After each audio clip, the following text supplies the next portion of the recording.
The autopsy began at dawn, when the windows of the apostolic palace were already stinking with the stench of corpse, and even the marble statues of the lobby seemed to look away.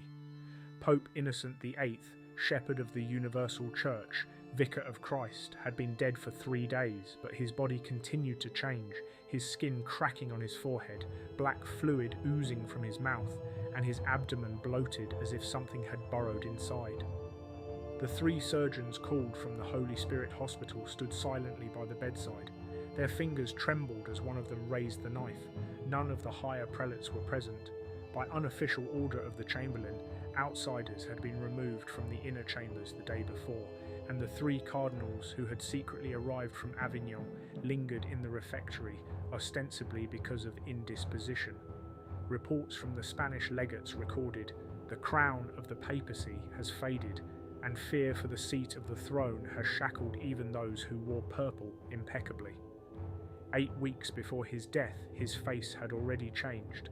At meetings of the consistory, Innocent breathed heavily, often lost the thread of reasoning and irritably whispered prayers under his nose.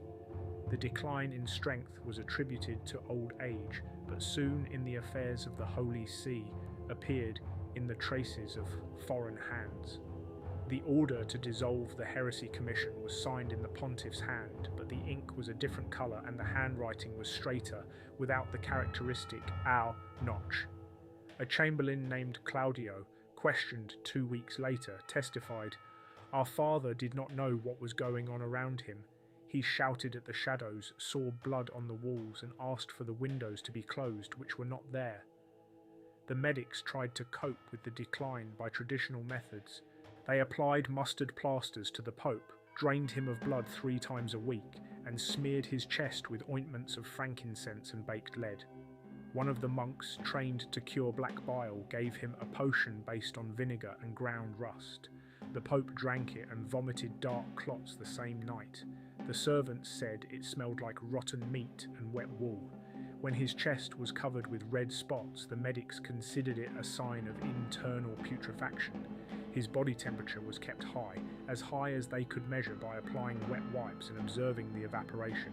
The scribe's testimony stated, "Already at the 3rd hour of the night, the body was burning as if from a vat of brew. He cried out to the Mother of God and then to his own mother."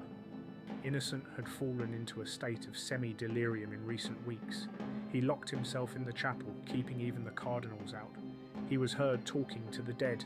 Twice he was found lying on the floor, naked, with his hands clenched on his chest. His face was contorted from suffering to a cruel sneer. He had sores on his back. A servant, questioned a month later, said, "I was washing his back and the skin stayed on the cloth. He whispered as if demons were gnawing at him from the inside." Afterward, guards restricted access, officially because of the danger of infection, unofficially so that no one would see the pontiff's true condition. During these same days, the struggle for the papal throne intensified. The Spanish faction insisted on the appointment of Cardinal de Mendoza, the French on a candidate from the House of Orleans. Secret negotiations were going on inside the palace. One of the nuncios, according to notes found in the archives of Santa Maria in Trastevere, wrote, "The body has cooled down, but already the voices are counting." Cardinal Giuliano della Rovere, later known as Julius II, arrived in Rome 2 days before Innocent's death, but did not enter his chambers. He remained in the shadows, like a hunter waiting for the beast to finally die. On the eve of his death, the Pope summoned an exorcist monk to his room. Evidence is found in the chaplain's later correspondence. He begged to expel a black slurry from his stomach, said he felt a movement inside, as if a child of darkness were crawling inside him. Dad's body was already bleeding from his ears. His eyes were blurred and his tongue was swollen, but he continued to whisper.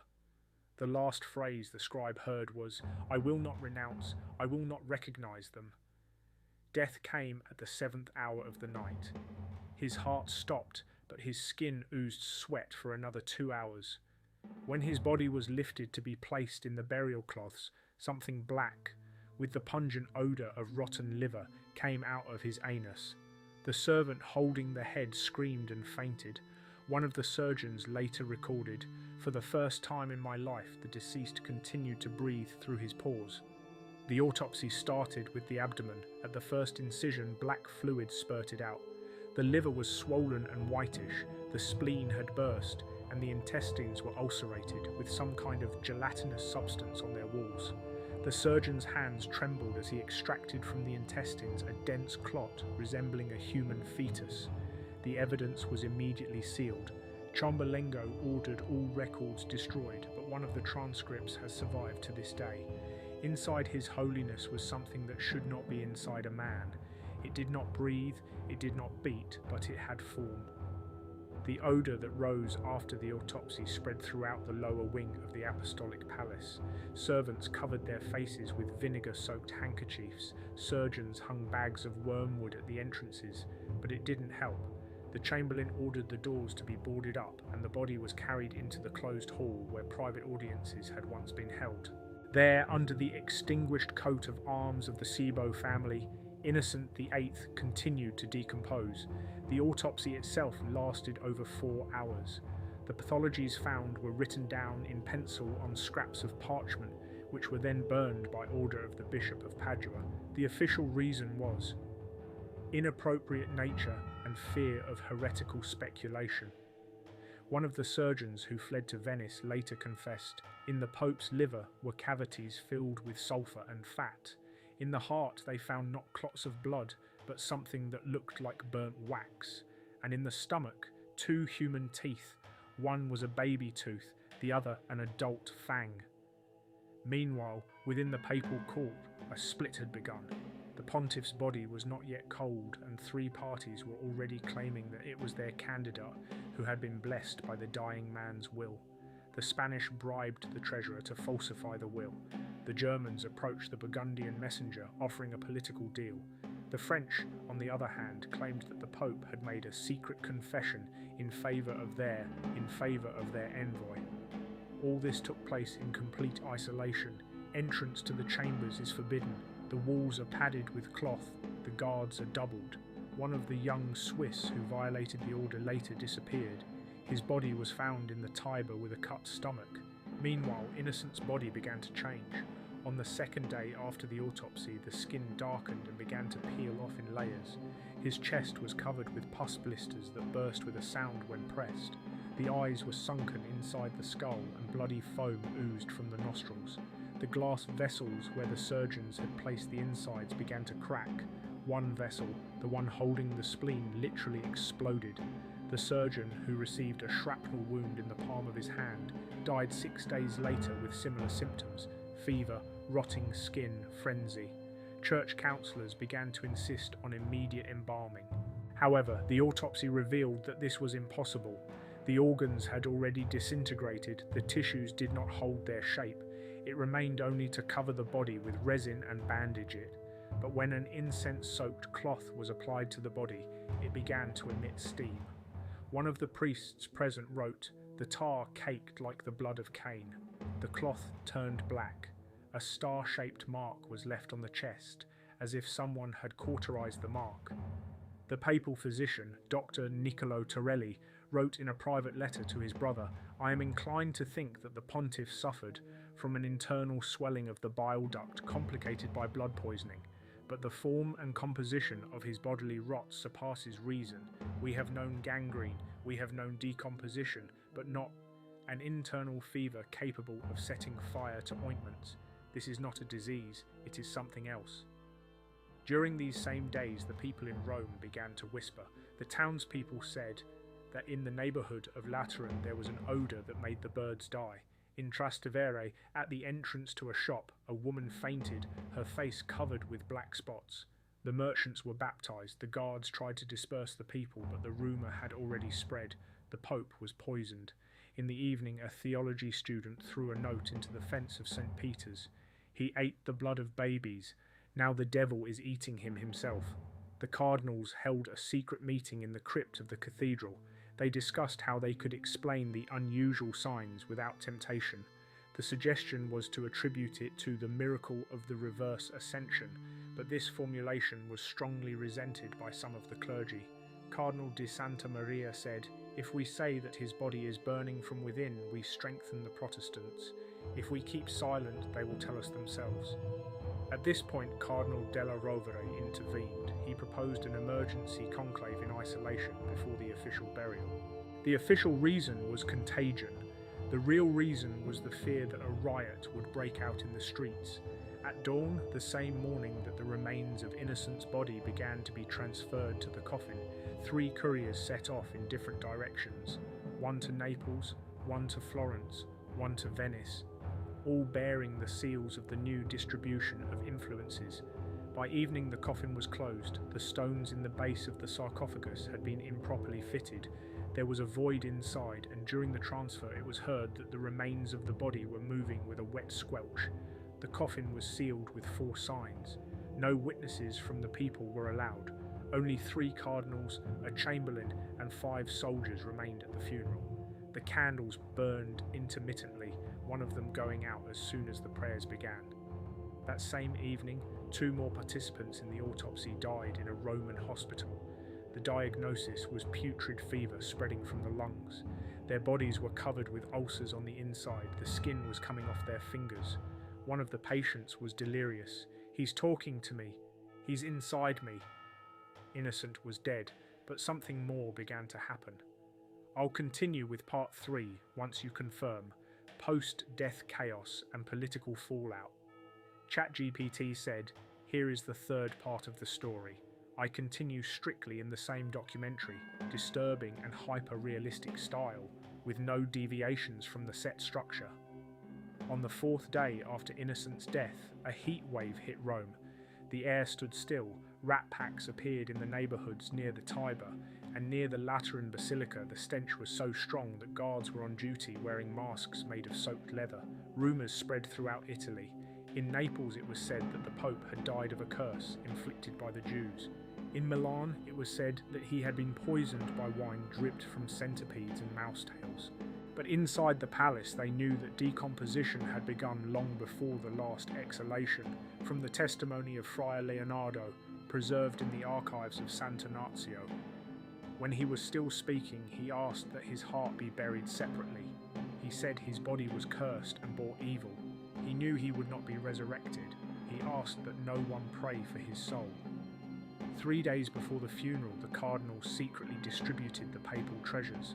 The fisherman's ring was melted down, the seals were broken, and in the chests kept under guard in the dungeons of the apostolic palace, they found not only gold but also obscure objects, animal mummies, wax figures with needles stuck in them, a book in an unknown language, and a bag of powder. Its contents, according to one witness, caused numbness and dark spots on the skin. Cardinal Mendoza, suspected of making these items, died suddenly. During the night his throat opened and he choked on his own blood. His body was thrown into the common ditch. This caused a panic. The next night dozens of books were burned in the monasteries of Rome.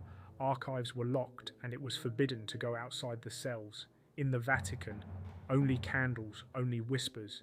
In the city, despite the guards, crowds began to gather. People brought candles, were baptized through wisps of wool in the direction of the palace, an ancient rite against spoilage. By the evening of the 7th day, the crowd tried to break through to the tomb. The guards opened fire. The dead were lying right under the papal coat of arms. This incident was not recorded in the official chronicles, but is preserved in the private correspondence of a messenger from Chartres. They shouted that there was a devil in the Pope's body and demanded a new autopsy. They said a black child would come out of it. Outside Rome there was still debate over who should be the next Pope.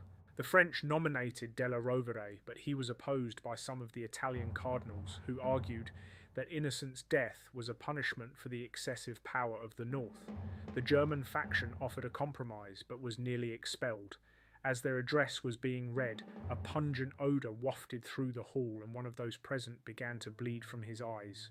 3 witnesses swore that over the altar they saw a fleeting shadow resembling the face of the deceased pontiff. At the same time, a treatise was published in Padua, which was banned immediately after publication, on the blackness of the heart and inner burning. The author was a former physician at Innocent's court. He claimed that the deceased's heart was like a dry sponge soaked in tar, and that the blood did not flow but gurgled. He also described living matter in the intestines that moved even after extraction, and once in the vessel coiled around the glass. No one confirmed it, but the treatise went around. There was a student riot in Bologna over it. On the 9th day, the body was still oozing fluid. The coffin was in the crypt beneath the altar, but a stinking darkness gushed from beneath the marble slab. The stone was opened twice to make sure it wasn't waterlogging. One of the caretakers described, "I touched the slab with my hand. It was hot, and I felt like the coffin inside was moving." Hallucinations began among the cardinals. Cardinal di Ferrara, at a meeting, suddenly fell down and cried out, "He's standing behind me! He's got my neck!" He was twisted, sent to an asylum where he died of suffocation 2 days later. Ciambollengo ordered a blessing of the crypt, but a monk who went down there soon began vomiting black slurry. He survived, but never spoke again. Meanwhile, Della Rovere took advantage of the chaos to make a deal with 2 powerful families. He promised to return to them the lands confiscated by Innocentius and to allow their men on the new financial commissions. Votes began to be cast in his favour. The conclave had not been formally announced, but the sessions were already underway. The French ambassador wrote, "Rome is frightened, the church is trembling, and therefore will be elected who promises stability, even if his hands are covered with blood." Rumours spread in the streets that Innocent was not dead, that he had gone underground to return, that his body was not a body, but a vessel. The people gathered again outside the cathedral. Stones flew through the windows. Someone shouted, "He's rotting," but his voice is heard in dreams. The crowd was dispersed, but 3 of the younger monks who had served at the burial disappeared. They were never found. On the 12th day after his death, the sarcophagus cracked. The stone was spiderwebbed with cracks. The inside smelled of meat and sulphur. Chamberlain ordered the entrance to be bricked up, but the slab remained skewed. That same night, an inscription appeared on the cathedral wall. "He is not forgiven. He is not at rest." On the 13th day after Innocent VIII's death, a movement began in the Vatican to revise key doctrines. Della Rovere, who had the unofficial support of half the cardinals, insisted that a new council be convened. In reality, to consolidate his power even before he was officially elected, he presented a manuscript written in Innocent's own hand. Among the documents he presented to the small circle was a manuscript written in Innocent's own hand, a will in which 3 secret names were mentioned, accompanied by the phrase, "not to let them rise." One of those named was Della Rovere himself. Rumours of this broke out like a flame. The French accused the Italians of falsification. The Germans demanded that the archives be opened. In response, Della Rovere ordered the ambassador expelled from the Order of Toulouse and began public hearings about the interference of evil forces in the papal demise. The testimony of monks and autopsy fragments were used for this purpose. One of the surviving protocols states, "Unnatural softening of the pelvic bones, dark spots on the pleura, the skin separated when touched. Black foam was present inside the body, which had erupted on contact with wine." This became the basis of the legend that the Pope did not die of his own accord, but was burned from within for a bargain. The servants who had served the deceased began to disappear. Of the 27 interrogated, 16 were sent to monasteries for silent repentance. 4 died in confinement. 1 was rumoured to have torn out his tongue. Those who remained said that Innocent was losing face, literally, by his last days. The skin on his head was sliding off, his nose was blackened, and all his teeth had fallen out of his mouth. "He was laughing as he was dying," the scribe wrote down, "and called us his blood." Outside Rome, other forces began to stir. The Venetian Senate proposed to convene a council without Rome. France sent a cavalry detachment to the borders of Lazio, formally to guard the pilgrims, informally to remind them of their influence. The German princes sent a protest about the interference of the dark arts in the affairs of the church, and demanded that the body of the Pope be autopsied again, in front of the representatives of all countries. This was impossible. The body could no longer be removed. The sarcophagus was filled with lead, and the crypt was covered with bricks and silenced. Chamberlain refused to give up the key. Then there was talk of disinfection. Under the pretext of combating a possible epidemic in the lower levels of the cathedral, began to lower Sandomir salt, frankincense, burnt vinegar and even powder from ground ivory. But the smell didn't go away. On the contrary, it became as thick as grease. The entrances to the crypt were sealed with iron, the walls were painted grey, and the doors were cast anew, without the coat of arms. In these days, Della Rovere was already acting openly. He made appointment after appointment, opened chests of relics, restored the offices of those who had been banished under Innocent. He personally signed a decree closing the Commission on Alchemy and banishing all those who had dealt with dark healing.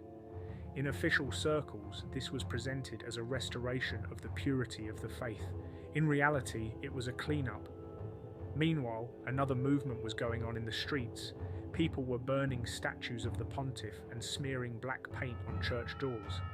In Trastevere, a group of beggars dug up a coffin thinking it contained treasure. All they found was the corpse of one of the guards who had disappeared the day before. He was covered in sores and sitting in the coffin in a fetal position. Sectarians appeared. They claimed that Innocent was a vessel not of God but of the Antichrist, and that his death was the beginning of the end. They gathered in the catacombs, sacrificed animals, and sang psalms in reverse order. The guards dispersed them, but the seed had already been sown. Some of the people were really beginning to believe that the late Pope was not just a sinner, but a conduit of evil. At this point, Della Rovere made the move that decided everything. He called an emergency meeting at which he publicly recognised that some of the signs found in the body of the pontiff cannot be explained within the framework of traditional medicine, and that the deceased may have suffered from an invisible contagion of a spiritual nature. The words were carefully chosen. He did not directly accuse, but neither did he defend. That was enough. His opponents retreated. The French demanded only one thing, that the new name not be associated with Innocent. Della Rovere agreed. The very next day he was elected, and in his new ministry he became Julius II. It was he who ordered the destruction of all autopsy reports. All the vessels containing the pontiff's entrails were smashed. The clothes were burned. The room where Innocent died was converted into a storeroom. All those present at the autopsy were sent to distant monasteries. On the 20th day after his death, the new pope took the throne. He entered the cathedral on wet marble. The crypt still smelled, but the candles burned steady. The prayers sounded clear. Everyone was silent. On the 21st day after his death, the body of Pope Innocent VIII was officially laid to rest. The ceremony was private, with no people, no representatives of the crowned houses. Of the 28 cardinals invited, only 10 showed up. The rest cited illness, fear of contagion, or had withdrawn from Rome beforehand. The coffin, packed with lead, wrapped in cloth, soaked in resin and dried herbs, was lowered into the waxed niche of the crypt. A stone was permanently bricked over it. No name was carved, only the year. By order of Julius II, the first decrees breaking with Innocent's policies were published on the same day. They abolished taxes on Florentine salt, rehabilitated several exiled priests, and abolished the church tax on communion for the poor. The people took it as a liberation. In the square in front of the cathedral gathered more than 1,000 people who prayed not for the deceased, for the living. Rumours of Innocent's death spread across Europe with distortions. In Poland, it was written that he decomposed while still alive. In Switzerland, snake bones were found in his body. In Paris, they published a treatise entitled On the Pope's Bloated Corpse and His Supposed Holy Heart, which claimed that the pontiff's body burst into flames at dawn for no apparent reason. All this Julius II ordered to be ignored. Inside the Vatican, discipline was imposed. Mentions of Innocent were expunged from the chronicles, portraits were removed, tapestries of him were burned. One scribe who had left his name in a paragraph about the Concordat with Aragon was dismissed. Nevertheless, traces remain. In the archives of St. Paul's Cathedral, there is a scroll that lists the names of all those who came into contact with the body of the pontiff. Out of 53 people, 27 died within a year. Causes: fever, hemorrhages, madness, sudden fits. One, an abbot of Modena, drowned himself in a well with the cry, "He is in me! He is in me!" The embalmers involved in the first attempt at preservation died one by one. One suffocated from the smoke in his cell. Another was found with his chest torn open, as if from the inside out. The third disappeared. He was never found. On the wall of his cell was scratched a symbol resembling the seal found earlier on Innocent's liver. Over time, fear began to take other forms. Rome began to fear not the deceased himself, but his legacy. The legend of the Black Baby, a living creature found in the body of the pontiff, became part of the street rumour. It was variously called Son of Flesh, a spawn without communion, an unnatural fetus. No one has officially confirmed that such a thing existed, but in the Vatican's underground labs, according to unofficial reports, a new iron box had appeared, sealed, uninscribed, under guard. Some said it contained something that could not be putrefied. On the 28th day after his death, an earthquake struck Rome. It was recorded even in the monasteries outside Lazio. It lasted less than a minute, but one of the walls of the crypt collapsed. The monks guarding the lower halls refused to go down for 3 more days. After that, the passage was bricked up permanently. Services in the lower cathedral ceased. A year after these events, Julius II delivered a speech in which he indirectly denounced Innocent's reign as a time of confusion and decay, without mentioning his name or deeds. This speech was later transcribed into an official chronicle under the title Restoration of Order. In it, the pontiff's death is described as opaque, and he was forgotten. But the people have not forgotten. Every year on the night of the day of Innocent's death, black candles lit on the doors of churches were found in the streets of Rome. The monks were silent, and the monasteries of Sibylla and Sant'Agostino still have diaries that record, "It stinks, it still stinks. He lies there, but his heart is not dead. It's not rotting, it waits." Thus ended the life of Innocent VIII, a pontiff whose body burned from the inside out and whose death ushered in a new age of fear. He was a man of power, surrounded by intrigue, paranoia, and faith. His end, decaying, disfigured, lonely, became a mirror for all of Catholic Europe. Power had been replaced, the church had been purged, but in the depths of the apostolic palace, behind a bricked-up slab, lies what was never just a body. And to this day, no one knows what surgeons found in the Pope's womb.